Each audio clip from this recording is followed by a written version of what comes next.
masa sekarang, Banjar di zaman Pangeran Antasari pun sudah diketahui memiliki potensi batu bara di tanahnya. Tak heran jika penjajah Hindia Belanda merasa sangat berkepentingan dengan konstelasi di Banjar. Mereka selalu terlibat jauh dalam urusan suksesi di Kesultanan Banjar. Ketika Pangeran Hidayatullah II dicurangi oleh Belanda sehingga tidak menjadi sultan, Antasari membela sang pangeran. Pangeran Hidayatullah II yang usianya jauh lebih muda dianggap Antasari layak dan sah menjadi sultan. Belanda lebih suka mengangkat Pangeran Tamjidillah II. Pilihan itu dipicu oleh karena ia menjanjikan konsesi yang lebih besar bagi Belanda. Hidayatullah II pun tersingkir. Dari tahun 1857 hingga tahun 1859, Sultan Tamjidillah II berkuasa. Setelah tahun 1859, Perang Banjar pun pecah. Pangeran Antasari, bersama Pangeran Hidayatullah II, memimpin perlawanan melawan pemerintah Belanda. Dalam perlawanannya itu, Pangeran Hidayatullah II dianggap sebagai Sultan Banjar.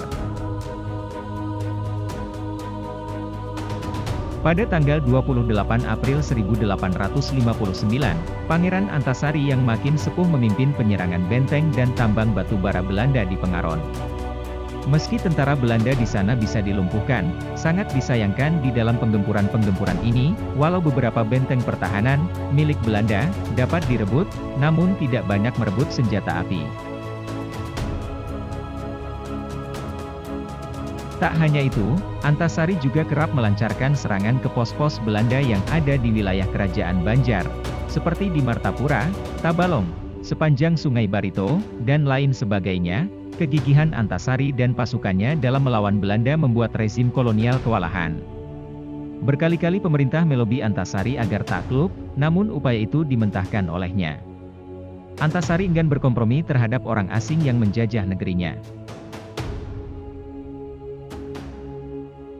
Pada tanggal 18 Februari 1860, ia menulis sebuah surat kepada kerabatnya di Kutai, Pangeran Purbasari.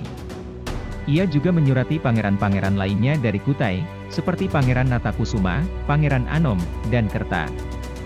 Mereka semua adalah mata rantai penyelundupan senjata api dan amunisi dari Kutai ke Tanah Dusun. Kala itu yang berkuasa di Kutai adalah Sultan Aji Muhammad Sulaiman yang kini namanya diabadikan sebagai nama bandara di Balikpapan. Dalam penyerangan di Pengaron itu, pos misionaris juga diserang dan orang-orang Eropa terutama Belanda di sana terbunuh. Pihak Belanda yang bercokol di sekitar Istana Banjar tentu berusaha keras meredam perlawanan Pangeran Hidayatullah II dan Pangeran Antasari itu. Salah satunya dengan menyandera keluarga Pangeran Hidayatullah II. Hal ini membuat Hidayatullah II terpaksa keluar dari arena gerilya agar keluarganya tak dibunuh. Dengan akal bulus itu, Pangeran Hidayatullah II kemudian dibuang ke Cianjur pada tahun 1862 hingga meninggal dunia pada tahun 1904. Setelah kepergian Hidayatullah II, Pangeran Antasari yang sudah sepuh pun didaulat oleh para gerilyawan sebagai Sultan Banjar dengan gelar Panembahan Amiruddin Khalifatul Mukminin sejak 14 Maret 1862. Tentu saja kuasa Pangeran Antasari tak diakui Belanda. Dia pun meneruskan perlawanannya terhadap Belanda. Perlawanan Antasari tak hanya Kalimantan Selatan saja, tapi termasuk daerah perbatasan Kalimantan Tengah juga. Daerah-daerah perlawanan Pangeran Antasari itu, terdiri dari beberapa golongan dan suku seperti Banjar Kuala, Banjar Hulu, Dayak dan lain-lain, dan berbagai agama yaitu Islam, Kaharingan dan lain-lain. Bukan tidak mungkin jika di dalam pasukan Pangeran Antasari terdapat orang-orang yang tidak beragama Islam.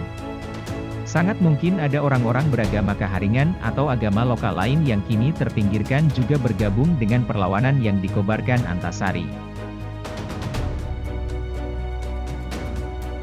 Kendati menderita masalah paru-paru dan cacar, juga usia yang makin sepuh, Pangeran Antasari tak mau menyerah kepada Belanda. Ia berusaha menjadikan Kesultanan Banjar merdeka dari campur tangan Belanda yang mengincar batu bara dan hasil bumi lainnya. Sepanjang perlawanannya, Antasari berpesan pada pengikutnya, jangan bercakut papadaan, haram menyerah wajah sampai kaputing. Pesan itu menjadi jargon perlawanannya terhadap Belanda.